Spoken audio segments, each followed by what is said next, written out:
जय हिंद दोस्तों, मैं शोएब सलमानी और आज हमारे साथ हैं देहरादून से एक बड़ी शख्सियत। जैसा कि मैं आपसे हर बार वादा करता हूं कि मैं अपने खास शो बतकही में हर बार एक बड़ी शख्सियत से आपको मुलाकात करवाता हूं, एक नई शख्सियत से। इस बार जो हमारे साथ हैं वो उत्तराखंड के पहाड़ों में राजनीति के बड़े-बड़े पत्थर तोड़े हैं और इसी इसी के साथ ही वो कांग्रेस के एक बहुत बड़े नेता हैं, 5 बार के सांसद सदस्य रह चुके हैं। यानी हम बात कर रहे हैं उत्तराखंड के पूर्व मुख्यमंत्री हरीश रावत सर की। सर कैसे हैं आप? आपका बहुत-बहुत स्वागत है। बहुत धन्यवाद आपका। सर क्या चल रहा है आजकल उत्तराखंड के पहाड़ों में? इस समय मौसम बहुत अच्छा है, मगर कुछ गर्मी बढ़ी है, तो जी, जंगलों जी। में आग लगी हुई है, उससे हम लोग चिंतित हैं। जी, इधर 4 धाम यात्रा प्रारंभ होने जा रही है। जी, पूरा देश, दुनिया जी, उत्तराखंड आएगी। जी, हम उन सब के स्वागत के लिए भावनात्मक रूप से तैयार हैं। जी, जी सर। सरकार प्रयास कर रही है कि जी, यात्रा बहुत सुगम और सुरक्षित हो। जी सर। सर आज तो आपसे राजनीति पर बात करेंगे ही, लेकिन शुरू करते हैं आपके बचपन से। ये सफ़र शुरू कहाँ से हुआ? राजनीति का आपने एक लंबा सफ़र तय किया और लोग जानना चाहते हैं आपके बारे में कि आपकी ये शुरुआत कहाँ से हुई? आप जो सर अल्मोड़ा के एक राजपूत घराने में पैदा हुए, तो परिवार का माहौल कैसा था? परवरिश कैसी हुई आपकी? सब कुछ बताइए हमारे दर्शकों को। देखिए, परिवार का जहाँ तक माहौल का सवाल है, मेरा परिवार एक उत्तराखंड का बहुत सामान्य सा परिवार। जी, और मेरे पिताजी लोग 4 भाई थे। संयुक्त परिवार में हमारा पालन-पोषण हुआ बचपन का। और बाद में भाई जब अलग हुए तो ज़रा-सा आर्थिक स्थिति परिवार की गड़बड़ा गई। कुछ लोग पढ़ पाए, कुछ लोग पढ़ नहीं पाए। और मैं अ, कुछ आर्थिक स्थिति से विपन्नता की अवस्था में पढ़ने के लिए गया। मेरे मामू लोगों ने मेरे मेरी पढ़ाई का सपोर्ट किया। उसमें जी, मैं high school, inter college, inter, फिर डिग्री ले पाया, फिर बाद में एलएलबी भी किया मैंने। लेकिन घर की स्थिति बहुत सामान्य सी थी। माँ के संघर्ष पर पिताजी जल्दी चले गए थे, तो माँ के संघर्ष पर ही पूरा परिवार हमारा टिका हुआ था। ऐसे ऐसे समय में जब मैं रामनगर इंटर कॉलेज में गया पढ़ने के लिए, तो वहाँ मेरा संपर्क कुछ सामाजिक कार्यकर्ताओं से, जिनमें से एक रामलाल विद्यार्थी जी थे, जो हमारे गाँव के ही थे, वो भूमिहीनों के नेता थे। उनसे रहा ही रहा। उनके साथ सुशील कुमार निरंजन जी मेरे पहले राजनीतिक गुरु थे। फिर उसके साथ बहुत सारे ऐसे लोगों से क्लास में भी ललित, दुर्गापाल, कैलाश जोशी, सब लोग हम अ, थोड़ा-सा एक्स्ट्रा करिकुलर एक्टिविटीज़ में, गपशप में भी दिलचस्पी रखते थे, सामाजिक जी, जीवन में भी जी, दिलचस्पी रखते थे। ऐसे समय में चौधरी चरण सिंह जी के समय में छात्र संघों पर प्रतिबंध लग गया था, तो उसके हाँ जी, विरोध में राज्य भर में आंदोलन हुआ था। जी, उत्तर प्रदेश उस समय कहलाता था। तो जी, मैंने रामनगर में उस आंदोलन को लीड किया था। बल्कि थोड़ा मेरे ऊपर अ दंडात्मक कार्रवाई भी अ, प्रोक्टोरियल बोर्ड ने की थी। मगर उस समय तक भी बहुत सक्रिय राजनीति में नहीं था मैं। छात्र राजनीति में ज़रूर था। जब लखनऊ यूनिवर्सिटी में पढ़ने के लिए गया, तो वहाँ भी हम छात्र राजनीति में थे। 1969 के आस-पास इंदिरा जी देश की हीरो थी, और युवाओं की विशेष तौर पर, जब उन्होंने बैंकों का राष्ट्रीयकरण किया था और कहा था मैं तो गरीबी से लड़ना चाहती हूँ, और लोग मुझसे लड़ रहे हैं। तो ऐसे वक्त में हमने अपने छात्र संघ की तरफ से लखनऊ विश्वविद्यालय के इंदिरा जी को लखनऊ आमंत्रित किया, और वो लखनऊ विश्वविद्यालय में आई। टीएन सिंह जी की गवर्नमेंट थी, संबित की गवर्नमेंट थी। राजनारायण सिंह जी उसके मेंटर थे गवर्नमेंट के। तो जी, राजनारायण जी, सारे समाजवादियों ने, जितने विपक्ष लोग थे, जिसमें कांग्रेस वो भी सम्मिलित थी, उन्होंने इंदिरा जी के आगमन का विरोध किया, और हम लोगों ने उनका स्वागत किया। जी, और 45 मिनट बोल करके छात्रों के बीच में इंदिरा जी गई, और हम सब लोग मंत्रमुग्ध, उनसे प्रेरित होकर के जी, वहां से सीधे-सीधे कांग्रेस में आए। जी, और अ, कुछ समय बाद लखनऊ में भयंकर बाढ़ आ गई। और बाढ़ के बाद जब यूनिवर्सिटी बंद हो गई, हॉस्टल भी बंद हो गए, तो मैं गांव गया। तो गांव में माँ से मिलने के लिए गया, मगर स्थिति घर की अच्छी ने देख करके मैंने निर्णय किया कि मैं LLB आप बाद में कर लूंगा, और पहले जरा सा घर का काम काज करें, और मैं नौकरी ढूंढना चाहता था स्थानीय आधार पर।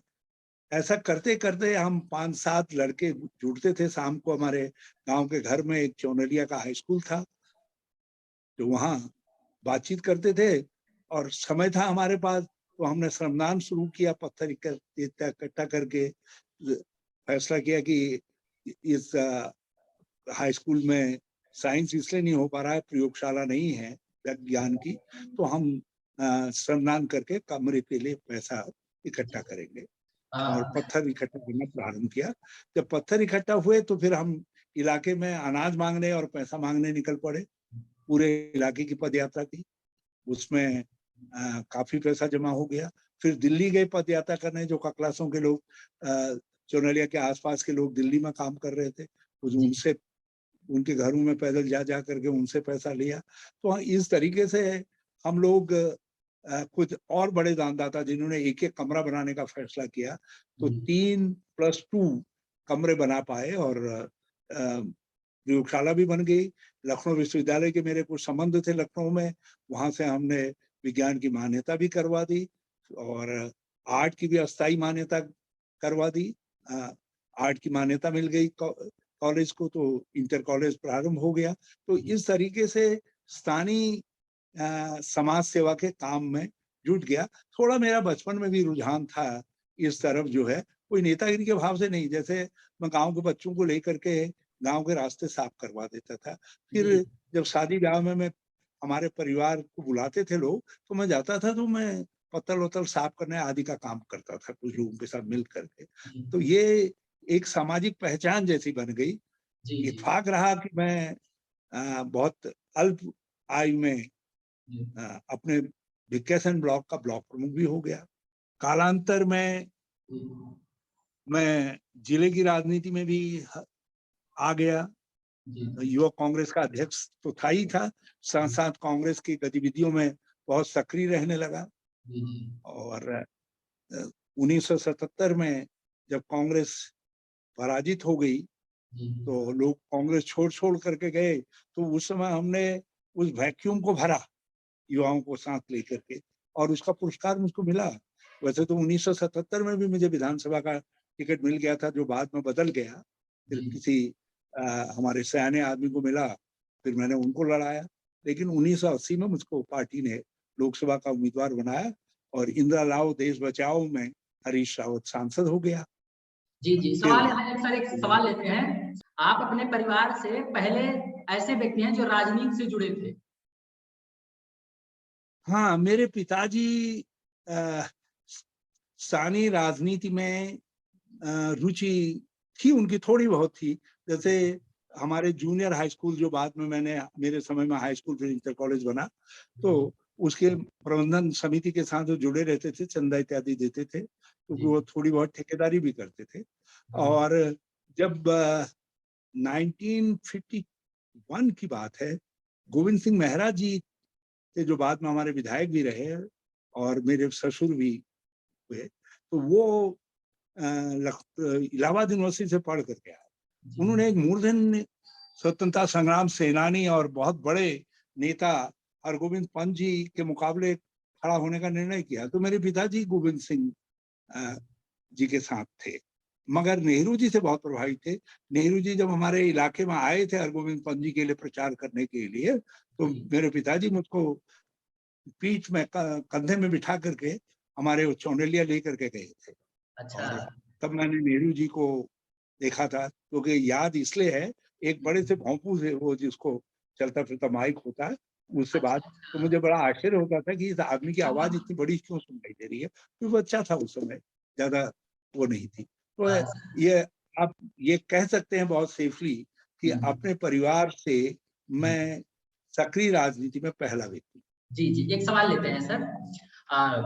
सर आपकी जो जैसा कि आपने बताया कि आपने राजनीति ग्रामीण स्तर से शुरू की, साफ सफाई, गांव के युवाओं को जोड़कर आप ऐसी राजनीति करते थे ग्रामीण स्तर पर।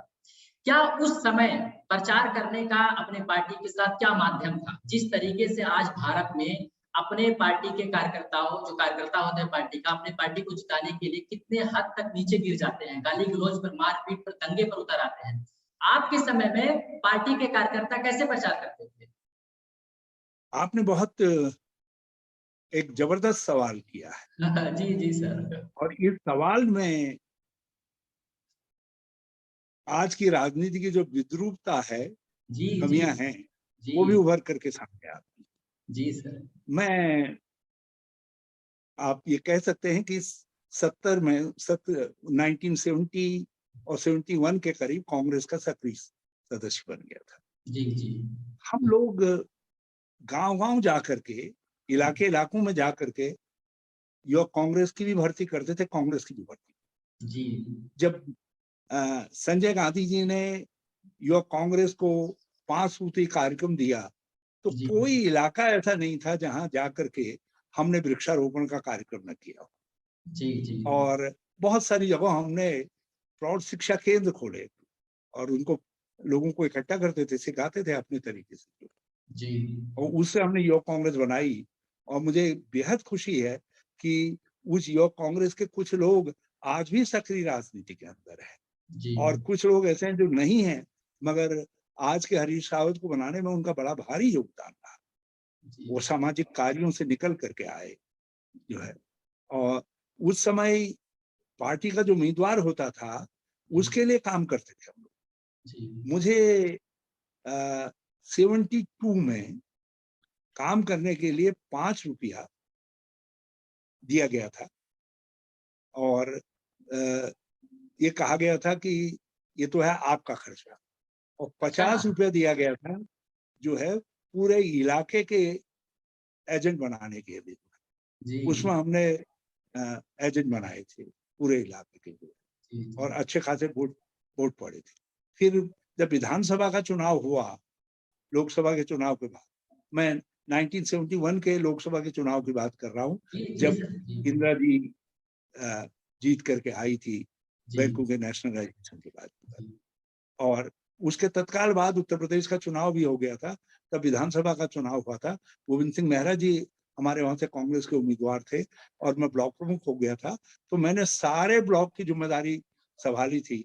और आप यकीन करिए, 250 रुपये में जी। सैकड़ों कार्यकर्ताओं ने उस समय काम किया। लोग अपने घर से खाना खा करके आते थे, और जी। अपने लिए दिन के लिए भी रोटी लेकर के आते थे, और जी। कहीं रहना पड़ा तो स्थानीय कार्यकर्ता के घर में रहते थे। और उस समय एजेंट की फीस जो है हमने 2 रुपया दी, एजेंट की फीस। आज तो एजेंट और ये बूथ कमेटी, क्या क्या बड़ी बड़ी बातें हो रही है, मगर वो बात नहीं है। वहां हाँ। घर का खाना भी लेकर के जी। खाना खा के आता था बूथ एजेंट, और दूसरों के लिए भी लेकर के आता था, सर एक सवाल दूसरों के लेते हैं। लेकर के जाता था। एक पत्नी स उनकी चाय बना करके दोपहर को और सायंकाल देती थी बूथों पर जो है, और देते थे 2 रुपया, देते थे 2 रुपया। उसको सम्मान माना जाता था पार्टी की तरफ से जो है। जी, जी आज सर। सारी चीज जो है आर्थिक हो गई है, कुछ ऐसा लगता है, वो अपरिचित दुनिया लगती है। और जी, जो जी। आज की दुनिया है जिसमें मैं इस समय राजनीति कर रहा हूँ, जी। उस दुनिया की कल्पना करके ये लगता है कि वो मेरा कोई पिछड़ा और दूसरा जन्म था, ये नया जन्म है जी। जिसमें चकाचौंध ही चकाचौंध है, पैसा ही पैसा है, अर्थ विचारों की बात नहीं है, नारों की बात है, गहराई नहीं है, चीजें सतही हैं। और मैनेजमेंट, उस समय मैनेजमेंट नहीं था, उस समय समर्पण कहा जाता था। आज जी। मैनेजमेंट हो गया है, क्योंकि धन है, वो सब करता है। आज जो मैनेज कर ले रहा है वो सिकंदर है, जो बेचारा समर्पित तरीके से गांव में लगा हुआ है वो पीछे रह जा रहा है। सर एक सवाल तो लेते हैं। एक सवाल। बहुत बड़ा अंतर है। जी, जी सर, एक सवाल लेते हैं सर। सर मैं आपके बारे में जब रिसर्च कर रहा था, तो एक जानकारी मिली। 1981 के करीब आपने और सुब्रमण्यम स्वामी के साथ और 13 अन्य सदस्यों के साथ आपने कैलाश मानसरोवर की यात्रा की थी सर। अ, उस टीम में आप थे। ये ये वो जो सफर कैसा था सर? सभी जो 20 सदस्य चुने गए थे, जी, जी। उनमें एक व्यक्ति को जो है इंचार्ज बनाया जाता था और वो सरकार के विदेश मंत्रालय के अधिकारी होते थे, वो थे कोऑर्डिनेटर जो है, और बाकी सब लोग बाई सिस्टम आते थे। सुब्रमण्यम स्वामी जी ने इंदिरा जी से आग्रह किया था तो उनका नाम सम्मिलित हुआ था। इंदिरा जी ने आदेश किया कि भाई वो हरीश रावत की कॉन्स्टेंसी है वहां से लगी हुई, हरीश रावत को भी भेजो। तो नरसिम्हा राव जी उस समय विदेश मंत्री थे और उन्होंने गलियारे में मुझको मिले, ए हरीश इधर आओ इधर आओ। जी जी उनको कल सुबह जो है कैलाश मानसरोवर यात्रा पे जाना है।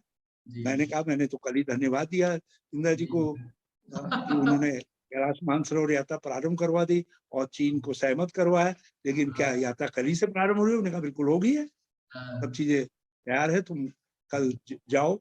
मुझको उस दिन शुक्रवार का दिन था, जिस दिन यात्रा प्रारंभ हो रही थी, तो मैंने कहा मेरा पार्लियामेंट में एक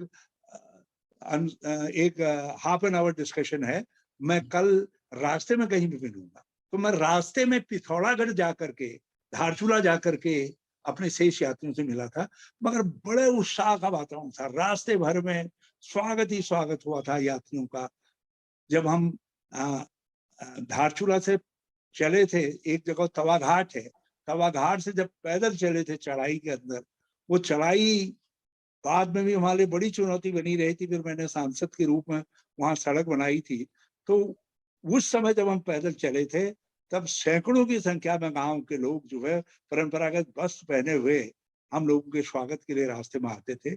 और हमने कई दिन की वो पद यात्रा की थी और बड़ी दुर्घर्ष पद यात्रा थी। जी जी रास्ते में सुविधाएं भी बहुत कम थी, जी लेकिन भगवान शिव का ऐसा आकर्षण था कि सारे यात्री चल पड़े, निकल गए। जो देव हमारे कोऑर्डिनेटर थे विदेश मंत्रालय के, वो आज भी कहीं पर भारत सरकार में शायद अधिकारी होंगे। सुब्रमण्यम स्वामी जी आज भी सक्रिय हैं, मगर हम सब लोग किसी तरीके से लिपुलेख को पार करके, क्योंकि लिपुलेख में सुबह आपको 5 बजे से पहले पार करना होता, नहीं तो फिर जो तिब्बतियन विंड्स होती हैं वो कहाँ का कहाँ आपको फेंक देती है। तो हम 4:30 बजे पहुंच गए थे और हमने 5 बजे क्रॉस कर दिया था, हम चीन की तरफ चले गए थे। वहां के चीन सरकार ने अपने कुछ लोगों को भेजा था, घोड़े इत्यादि भी भेजे थे हम लोगों को लेने के लिए। और दूसरी तरफ जो लोकल लामा लोग थे, जो लोग पहले हमारे क्षेत्र में व्यापार करते थे, उन्होंने पहचान लिया और बड़े दूर से आवाज लगाते हुए पुराने लामा आए और वह एक पुराने से बर्तन में चाय बना करके लाए जिसमें नमक और घी पड़ा हुआ था।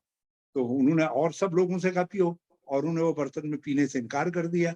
मैंने उनकी भावना को रख करके वो चाय को पिया और सच मानिए मैं बहुत थका हुआ था उस समय, लेकिन वो चाय ने इतनी एनर्जी मेरे अंदर पैदा कर दी कि फिर मैं घोड़े में नहीं गया, तकलाकोट तक जो है पैदल यात्रा की हमने। जिस जगह चीन वालों ने गेस्ट हाउस बनाया था वहां को टिकाया था। दूसरे दिन सुबह चले थे कैलाश मानसरोवर यात्रा के लिए। सुब्रमण्यम स्वामी जी तो थोड़ा सा जल छिड़क करके वहीं से वापस आ गए थे। उन्होंने कहा मुझको तो दिल्ली में प्रेस कॉन्फ्रेंस करनी है।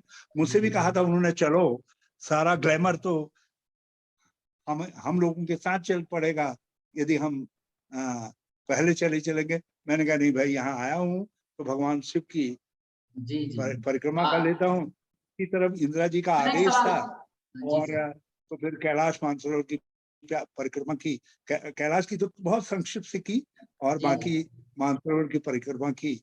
और आज भी जब मैं थका हुआ होता हूँ तो मैं मानसरोवर के उस कल्पना करता हूँ पानी से भरे हुए झील को, जिसमें एक तरफ कैलाश की छाया दिखाई दे रही है, दूसरी तरफ गुड़ला मानधाता की छाया दिखाई दे रही है और बीच में सफेद सफेद हंस जो है विचरण कर रहे हैं। तो आहा, क्या क्या अद्भुत, क्या आनंद है। वो होगी। यदि मैं उस स्थिति का वर्णन करने लगूं तो आप मुग्ध हो जाएंगे।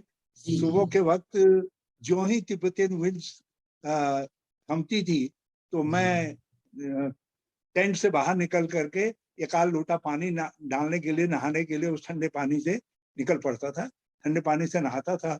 तो उस समय जो हंस विचरण करते हुए दिखाई देते थे। और एक दिन इत्तेफाक है कि मैंने एक बहुरंगी हंस के कई हंसों के बीच में दर्शन किए। और जी, जब तक मैं और साथियों को बताने के लिए अंदर आया तो कुछ जी। देर के बाद वो सब हंस इधर उधर तितर बितर हो गए थे, हम फिर नहीं देख पाए। आपने भगवान शिव की बात की, कितना आपके ऊपर कितना बड़ा मतलब आशीर्वाद रहा उस समय। सर 2013 की आपदा के बाद विजय बहुगुणा साहब ने इस्तीफा दे दिया। फिर उत्तराखंड की कमान आपके हाथ में आई 2014 में। सर कितना मुश्किल समय था आपके लिए, कितनी बड़ी अग्नि परीक्षा थी आपके लिए, कैसे सँभाला उस वक़्त उत्तराखंड को आपने? देखिए, भगवान शिव यदि आपके साथ हैं, उनका आशीर्वाद है, तो जी, कोई काम कठिन नहीं होता। जी, जी। और मुझको जब सोनिया जी ने कहा कि हरीश, तुमको चीफ मिनिस्टर बना रहे हैं, जी, तुमको 2 काम करने हैं। जी, एक काम तो केदारनाथ की त्रासदी के बाद जो बर्बादी हुई है, जी, वहाँ जी, का रिहैबिलिटेशन और रिकंस्ट्रक्शन का काम पूरा करना है। साधन जी, सीमित है, जिस तरीके से करोगे उस काम को पूरा करवाओ। और दूसरा मुझसे कहा कि किसी तरीके से सबको साथ लेकर के चलो। दू दूसरे धर्म का तो शायद मैं उतना पालन नहीं कर पाया, लेकिन जी, पहले धर्म का मैंने निष्ठा के साथ पूरा पालन किया। और जी, आज मुझे इस बात की बेहद खुशी है कि राज्य का 80% हिस्सा तो प्रभावित था, तहस-नहस था, अव्यवस्थित हो गया था। सारी सड़कें, दूसरी चीज़ें टूटी हुई थी, पेयजल योजनाएँ, बिजली, स्कूल, कॉलेज, जितनी मानवीय सुविधाएँ थी, और बड़ी संख्या में लोगों के घर बह गए थे, लोगों के पास रहने के लिए जगह नहीं थी, जिन खेती बर्बाद हो गई थी। तो हमने 1.5 साल के अंदर न केवल सबको पुनर्वासित किया, पुनर्निर्माण भी किया, और ऐसी स्थिति पैदा की कि हम नंदा राज जात यात्रा, जो एक पैदल यात्रा होती है हमारे यहाँ, सबसे लंबी पद यात्रा होती है, उसमें 50,000 से ज्यादा लोग चले थे। और कई दिन की वो पद यात्रा थी, नंदा राज जात यात्रा। माँ नंदा का मायका हमारा क्षेत्र कहा जाता है, तो माँ नंदा की विदाई के लिए वो यात्रा उसकी याद में होती है, और सर हर बार साल के अंदर होती है। हमने उसको सुगमता से किया, कांवड़ को सुगमता से कर पाए आयोजित, और जो है चार धाम यात्रा को भी हमने बंद नहीं होने दिया, और चार धाम यात्रा भी हमने प्रारंभ की। और दूसरे साल पूरी तरीके से पूरी व्यवस्थित हो गई थी। लेकिन पहले साल, जब मैं 2014, जो मेरा पहला साल था मुख्यमंत्री के रूप में, तब भी हमने यात्रा को खंडित नहीं होने दिया था। यात्रा चली थी तब भी, और 2015 में तो फिर व्यवस्थित तरीके से चली, और 2016 में तो पूरे पीक में आ गई थी। और आज अद्भुत रूप से जो है हमारी यात्रा संचालित हो रही है। तो वो काम भगवान केदार ने, भगवान शिव ने शायद लिखा होगा मेरे और मेरी सरकार के हाथ में, जो हम कर पाए। होने को तो हाँ, आज जो है जी, आज की सरकार का भी ध्यान है, विशेष तौर पर प्रधानमंत्री जी, और फिर शायद एक राजनीतिक एजेंडा भी है, क्योंकि जी, कांग्रेस के जैसे कांग्रेस को सोमनाथ मंदिर को बनाने का श्रेय मिलता है, जी, रिकंस्ट्रक्शन का, उसी तरीके से केदारनाथ के रिकंस्ट्रक्शन का और चार धाम यात्रा मार्गों के रिकंस्ट्रक्शन का श्रेय भी कांग्रेस के साथ जुड़ गया। हरीश रावत मुख्यमंत्री था, ये गौण है, वो श्रेय कांग्रेस के साथ जुड़ गया। तो आज पूरी शक्ति सरकार की, केंद्र सरकार की, राज्य सरकार की इस बात पर लगी रहती है कि उस श्रेय को कैसे ही जो है कांग्रेस से हटा दिया जाए। मगर वो श्रेय है कि वो हटता ही नहीं है। मगर आज की सरकार भी काम कर रही है, विशेष तौर पर प्रधानमंत्री जी की रुचि है, उसके लिए मैं उनको धन्यवाद देता हूँ। जी सर। सर एक सवाल लेते हैं, आपने इतने मुश्किल वक़्त में उत्तराखंड को सँभाला, कांग्रेस की जब स्थिति डाउन थी पूरे उत्तराखंड में, उत्तराखंड के पथरीली ज़मीन पर आपने कांग्रेस को खड़ा किया, इतनी मेहनत की। लेकिन सर क्या आपको लगता है कि आपने जो मेहनत किया उसका फल आपको सही रूप से कांग्रेस ने नहीं दिया? काफ़ी देर कर दिया, काफ़ी लेट किया आपको पहचानने में, आपके हुनर को पहचानने में, कांग्रेस ने काफ़ी लेट कर दिया। देखिए, पार्टी के अंदर सभी लोगों का सामूहिक हुनर होता है। जी, 2000 में कांग्रेस का एक एमएलए था, और जिस तरीके की स्थिति उत्तर प्रदेश में थी, वो उत्तराखंड में भी थी, बल्कि और बुरी थी कि हमारे वहाँ राज्य आंदोलन में जिस तरीके से गोलियां चली और सब चीज हुआ, कांग्रेस उस समय बड़ी तिरस्कृत पार्टी के रूप में देखी जाती थी। मुझे प्रदेश कांग्रेस का अध्यक्ष बनाया, तो मुझे हमारे सब साथी जुटे, बड़ी मेहनत की सब। बहुत मेहनत किया। आज जो लोग हैं राजनीति के अंदर प्रमुख पदों पर हैं, उन सब के सामूहिक मेहनत से हम लोग 2002 में 1 से 40 में पहुंच गए, हमारी सरकार बन गई, मुख्यमंत्री बने। तो तब से लगातार, और मुझे एक बात का संतोष है कि आज की कांग्रेस के अंदर भी करीब 70% लोग वो हैं जो मेरे कार्यकाल में कांग्रेस से जुड़े थे या प्रोमिनेंस के अंदर थे, जी और आज भी सक्रिय हूं मैं कांग्रेस के अंदर। पार्टी ने 2014 में, आपने जैसा कहा, मुख्यमंत्री भी बनाया, चाहे आपदा कालीन में बनाया, लेकिन बनाया। और जी सर। भाजपा ने राजनीतिक आपदा भी मेरे ऊपर, मेरे कार्यकाल में थोपी। हमारी सरकार को पहले जी दल बदल से हटाने की कोशिश की, जब नहीं हटा पाए दल बदल से तो जी फिर जी बर्खास्त कर दिया राष्ट्रपति शासन, और एक नया इतिहास बनाने का भी हमको मौका मिल गया। मैं देश का पहला मुख्यमंत्री हूं जो राष्ट्रपति शासन लगने के बाद और बर्खास्त होने के बाद फिर से मुख्यमंत्री बना हूं। कोई जी दूसरा, बोमई साहब का भी केस है, उनकी सरकार को वैधानिक माना गया था, मगर वो रेस्टोर नहीं हो पाए थे, वो चीफ मिनिस्टर नहीं बन पाए थे। दूसरी बार केवल मैं ही चीफ मिनिस्टर बना हूँ, बल्कि दल बदल के खिलाफ एक अद्भुत जजमेंट भी हमारे समय में पारित हुआ। उसके बाद अब कोई कितनी शक्तिशाली सरकार हो, वो जब तक बहलित का रीजन नहीं होंगे, संविधान सम्मत रीजन नहीं होंगे, तब तक कहीं राष्ट्रपति शासन नहीं लगाएगा। तो ये संयोग होते हैं, बहुत सारे संयोग मेरे साथ जुड़े। और ये भी एक संयोग है कि उत्तराखंड में सबसे न्यूनतम संख्या विधायकों की 11 उस समय आई जिस समय मैं मुख्यमंत्री था। मोदी जी का जलवा था, और मोदी जी उस समय अपने प्राइम में थे, पीक में थे। तो जो हालत उत्तर प्रदेश और दूसरे राज्यों में कांग्रेस की या दूसरी पार्टियों की हो गई, वही हमारे वहां भी हो गई। हम 11 में सिमट गए। सर लेकिन एक बात का मुझे संतोष है कि जी कांग्रेस का जो बेस वोट 2012 में हमको सत्ता में लाया था, करीब 33% के, मेरे नेतृत्व में 2070 में उसमें आधा परसेंट की वृद्धि हुई, हम 33.5% लाए। जी और जी आज उसमें इस बार 2022 के अंदर उसमें 5% की वृद्धि हुई है। जी तो ये और कहीं नहीं हुआ है। तो इसलिए मैं कह सकता हूं कि उत्तराखंड के कांग्रेस जनों ने मेहनत की, परिश्रम किया, और जी आज भी उत्तराखंड के अंदर कांग्रेस मजबूत स्थिति में है। यदि हम ठीक चले के विषय में निर्णय करने में सटीकता बरती, जी तो जी सर। जी सर। 2027 में जो 2022 और 17 में नहीं कर पाए, हम जी कर पाएंगे। और तब तक भी मैं चलता फिरता रहूंगा, आप चिंता नहीं। जी एक सवाल सर लेते हैं सर, इतना बड़ा अनुभव सर, इतनी बड़ी राजनीतिक सफर का अनुभव, इतनी बड़ी पार्टी सर, क्या कारण है पिछले चुनाव में स्थिति डैमेज हो गई, स्थिति खराब हो गई सर? क्या कारण रहा कि आप विधानसभा चुनाव में प्रदर्शन अच्छा नहीं कर पाए? देखिए, विधानसभा चुनाव क्यों हारा, इसकी मैं केवल एक ही बात कहना चाहता हूं। अब पार्टी क्या कह रही थी, पार्टी तो, जो लोग मैटर करते थे वो तो बार बार सामूहिक नेतृत्व तो कहते थे, लेकिन उत्तराखंड के लोग ये समझते थे कि हरीश रावत के नेतृत्व में चुनाव हो रहा है।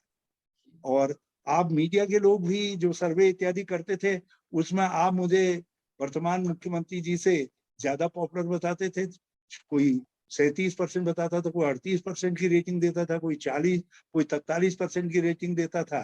तो जनता का मानस ही बना हुआ था कि हरीश रावत लीड कर रहा है। मैं जहां से मैं चुनाव लड़ना चाहता था, जहां निर्णय भी कर दिया था पार्टी ने, अनुत्तोगत्वा मुझे वो सीट बदलनी पड़ी। कुछ परिस्थितियां लोगों ने ऐसी खड़ी कर दी कि सीट बदलनी पड़ी। अब जब जर्नल, जिसको लोग समझ रहे हैं इसके नेतृत्व में लड़ रहे हैं, उसके पांव टिके हुए नहीं हैं, तो कुछ असर तो उसका पड़ना था। फिर मुझे ऐसी जगह से लड़ा दिया गया जहां इंप्रेशन ये दिया गया कि सब स्वागत करने को तैयार हैं, वहां कोई स्वागत करने को तो तैयार छोड़िए। एक हमारी बेटी जिसको टिकट मिला था, जिसके लिए कहा गया था वो मान गई है, वो चुनावी लड़ गई मेरे खिलाफ जो है। तो कुछ परिस्थितियां होती हैं, और कुछ लगता है मोदी जी के पास कुछ जादू है, क्योंकि सारा हिंदुस्तान कह रहा था कि उत्तराखंड में कांग्रेस जीत रही है, अभी मीडिया भी मानते कह हैं रहा था मोदी जी का कांग्रेस जीत रही है, जादू? जनता भी कह रही थी कांग्रेस जीत रही है। लेकिन बाद में सिम सिम खुलजा हुई, और जब सिम सिम खुलजा हुई तो कांग्रेस जो है 19 में सिमट गई, और भाजपा को 2/3 बहुमत मिल गया। तो ये ये चमत्कार है मोदी जी का। मैं हमारे घर गांव में कहते हैं ना, चमत्कार को नमस्कार है। जी जी जी। तो ये मैं इस पर तो कुछ नहीं कह सकता, लेकिन एक बात कह सकता हूं कि कांग्रेस के सामान्य कार्यकर्ता ने बड़ी मेहनत की और उसका दिल टूटा, उसका हरीश रावत को बड़ा कम है। इसलिए यदि जिंदगी के 5 साल अच्छे मिल गए मुझको, तो मैं कांग्रेस के लिए काम करके जो दिल टूटा है अपने कांग्रेस कार्यकर्ताओं को, उसको संभालने के, और लीडरशिप का भी दिल टूटा। सारे हिंदुस्तान के कांग्रेसियन समझ रहे थे कि हरीश रावत जो है वहां कांग्रेस को ले आएगा करके, हम नहीं ला पाए, उसका मुझे सख्त अफसोस, और मैं जी सर, सबसे एक सवाल लेते हैं आप सर। मीडिया के दोस्तों से भी समझ जाता। एक सवाल लेते हैं सर। सर, कहीं ना कहीं ये भी माना जा रहा है कि हार का कारण ये भी है कि शीर्ष नेतृत्व ने उत्तराखंड के अपने कार्यकर्ताओं की अनदेखी की। कहीं ना कहीं असहमति है कार्यकर्ताओं में सर। देखिए, इस पर मैं कुछ कहना नहीं चाहूंगा। हमारे जो भी शीर्ष नेतृत्व है, ये सब मेरे साथ बड़े हैं, खड़े हैं, मेरे साथी सहयोगी रहे हैं, कभी न कभी मेरी टीम के सब लोग सदस्य रहे हैं। लेकिन दिक्कत ये आई कि आ, मैं अपने को बूढ़ा डिक्लेयर करने में देरी कर रहा, और ये लोग जो है समझ रहे थे कि भाई कैसे क्या होगा। तो थोड़ा स्वाभाविक होता है, थोड़ा कंपटीशन था, लेकिन वो कंपटीशन का अर्थ ये नहीं था कि हमें कोई बहुत ऐसा वो था, आपस का स्नेह बना हुआ था, जी सब कुछ ठीक था। पता नहीं क्या हुआ आखिर में, बड़े गौर से सुन रहा था जमाना, कुछ हम ही गड़बड़ा गए दास्तां कहते कहते, यही कहते कहना कहते चाहूंगा। माशाल्लाह, आप बहुत शायरी अच्छी कर लेते हैं सर। इस समय विपक्ष के पास क्या मुद्दे हैं? बीजेपी सत्ता में है, आप जनता के मुद्दे को सदन में कैसे उठाएंगे? आपके पास क्या मुद्दा है इसमें विपक्ष को, सत्ता को घेरने का?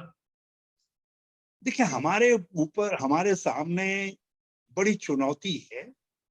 ये अकेले कांग्रेस के ऊपर चुनौती नहीं, जितनी राइट थिंकिंग इंडियन है, जो कॉन्स्टिट्यूशनल मैकेनिज्म में विश्वास रखते हैं, भारत के संविधान में, और मैं सीधे सीधे कहूं जो गांधी, नेहरू और अंबेडकर की सामूहिक सोच में विश्वास रखते हैं, जो आजादी के मूल्यों में विश्वास रखते हैं, जो जो कॉन्स्टिट्यूशनल डेमोक्रेसी में विश्वास रखते हैं, उनके लिए चुनौती है कि हम देश का एजेंडा, स्वाभाविक एजेंडा जो विकास का होना चाहिए, जन कल्याण का होना चाहिए, सामाजिक न्याय का होना चाहिए, भारत की सांस्कृतिक प्रभुत्ता का होना चाहिए, हम एक नेतृत्व करते हुए विश्व देश के रूप में आगे बढ़े।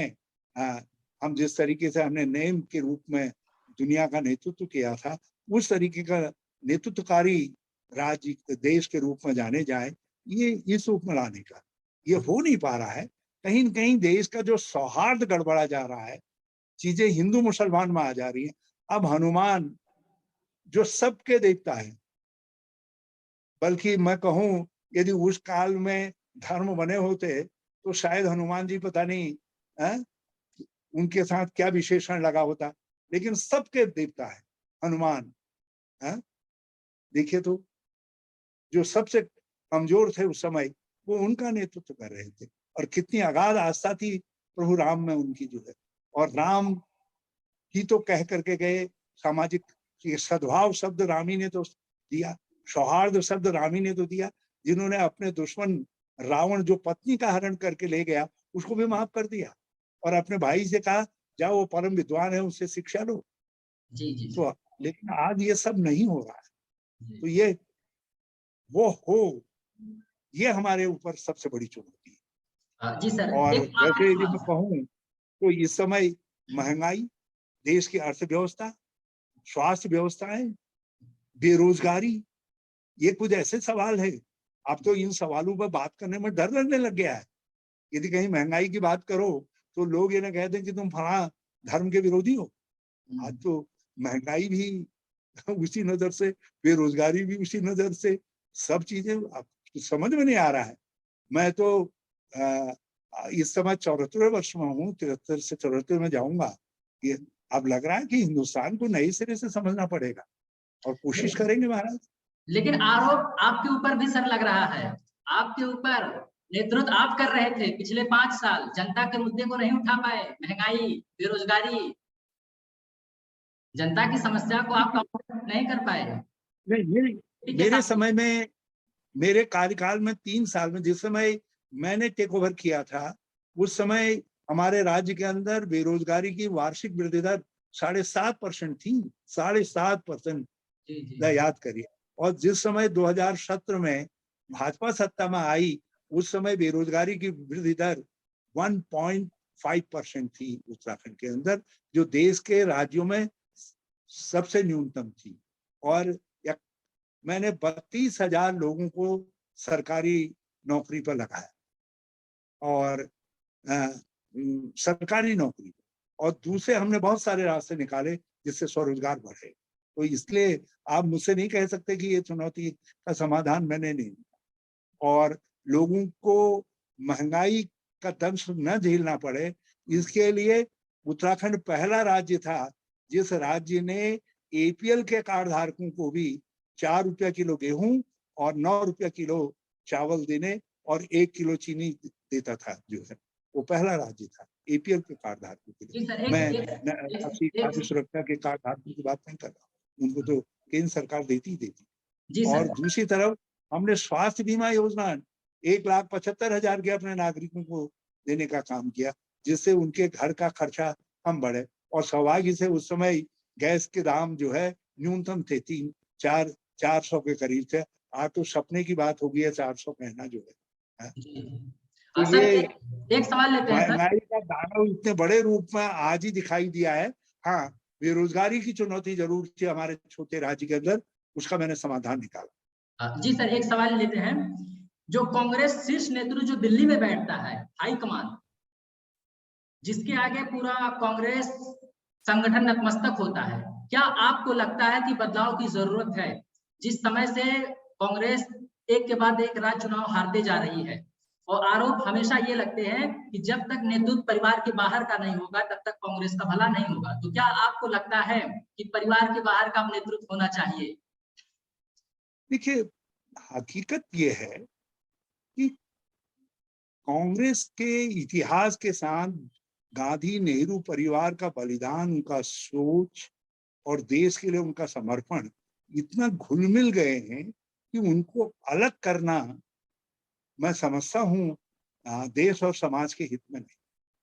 कांग्रेस का हित छोड़ दीजिए। एक ऐसा राष्ट्रवादी परिवार जिसने देश की आजादी की लड़ाई भी लड़ी हो, जिसने देश को बनाने की भी लड़ाई लड़ी हो, जिसने जिसने इस देश के अंदर बलिदान का रास्ता, जो सोनिया जी ने दिखाया, प्रधानमंत्री बन सकती थी, लेकिन 2004 में उन्होंने कहा नहीं, डॉक्टर मनमोहन सिंह। तो हर सब नई चीजें जिनके नेतृत्व में भारत में इनिशिएटिव लिए गए, चाहे आप राजीव जी के समय में देखिए, चाहे इंदिरा जी के समय में देखिए हरित क्रांति का, चाहे नेहरू के समय में औद्योगिक क्रांति का देखिए, सब चीजें जो भारत बना।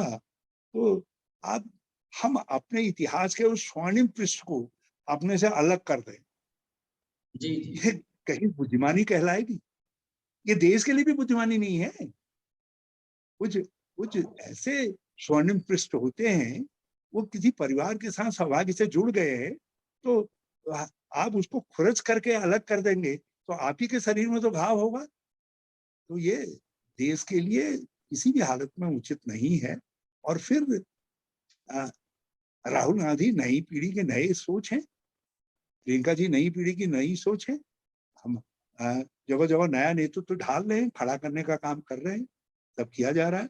और दूसरी तरफ जो है, जो परंपरागत हम जैसे कार्यकर्ता है, वो सोनिया जी हैं, सब है। तो इसलिए मैं समझता हूँ, देखिए, ये एक एक नरेटिव बनाने की कोशिश हो रही है कि नेहरू गांधी परिवार सब कर दिया, वो कर दिया, वो कर दिया, वो कर दिया। एक बात ये बताइए, जब वक्त बड़ा वतन के वास्ते खून हमने दिया, है? अब देश संवर रहा है तो कहते हो तू भाग जा, तेरा काम नहीं। ये कहीं किसी समाज के लिए शोभाजनक है? राजनीति में जीत हार होती है, ये हम तय करेंगे कि हम हार को कैसे जीत में बदले। तो उसके लिए हमारे नेतृत्व को कटघरे में रखना, मैं उसको नहीं मानता। कहीं वह है तो तो हमारी सामूहिक कमजोरी है, हम उसको दूर करेंगे। और सत्यता ये है कि देश का मिजाज इस समय कुछ बदल दिया गया है। हम उस बदले हुए मिजाज के साथ ट्यून अप नहीं हो पा रहे हैं, क्योंकि वर्षों की आदतें हैं हमारी। अब हम रोज सद्भाव की बात करते रहे, हम तो सनातन धर्म की, सामाजिक सद्भाव की बात को, जो है सर्वधर्म समभाव की बात को करते रहे, कैसे भूल जाए।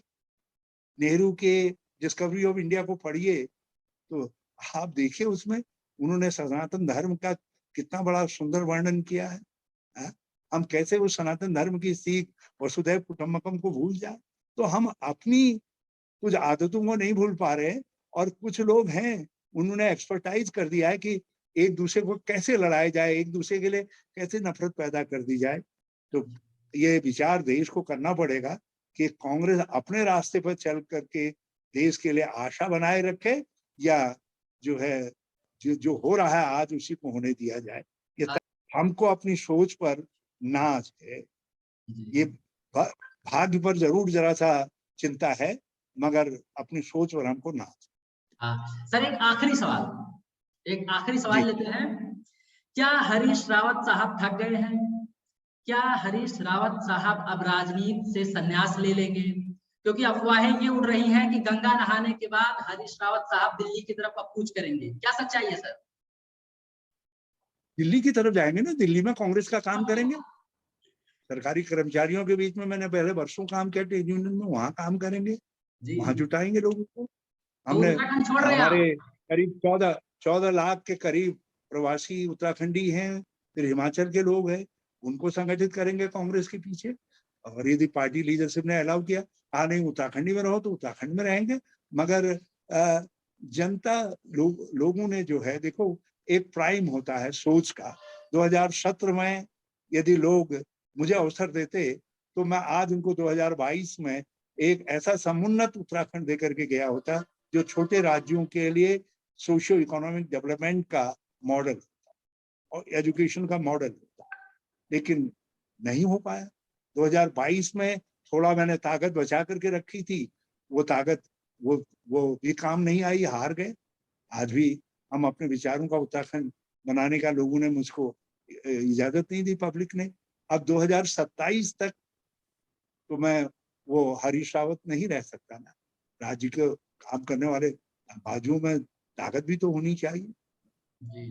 भावना कितनी ही बलवती हो, शरीर भी तो उसके साथ चलना चाहिए। तो इसलिए लोग यदि कह रहे हैं, जब कहेंगे लोग घंटी बजा देंगे, उत्तराखंड वाले कहेंगे नहीं नहीं आप तो बहुत हो गया महाराज, जाइए संन्यास लीजिए, तो उत्तराखंड जैसी से बढ़िया धरती कौन है जहाँ से संन्यास लिया जाए। वानप्रस्थ को पहले लोग यही आकर के तो जाते थे, पांडव भी यही आकर के गए थे, तो मैं तो यही पैदा हुआ हूँ। तो देखते हैं क्या क्या आगे के हालात कहते हैं, लोग क्या कहते हैं, जी सर। पार्टी क्या कहती है, नेतृत्व क्या कहता है। जी। हम तो बधे हुए लोग हैं ना, इतने साल के बंधन को कोई कुछ कह दे, हम तो निकाल करके अलग रखने वाले नहीं हैं। जी। और सर आपका बहुत बहुत शुक्रिया, आपने इतना कीमती वक्त हमको दिया। और हमारे साथ थे उत्तराखंड के पूर्व मुख्यमंत्री हरीश रावत साहब, जो देहरादून से जुड़े हुए थे। मिलते हैं एक नई शख्सियत के साथ, नए एपिसोड में आपको मिलाते हैं एक नए मेहमान से। तब तक के लिए हम आपसे विदा लेते हैं। जय हिंद, जय भारत।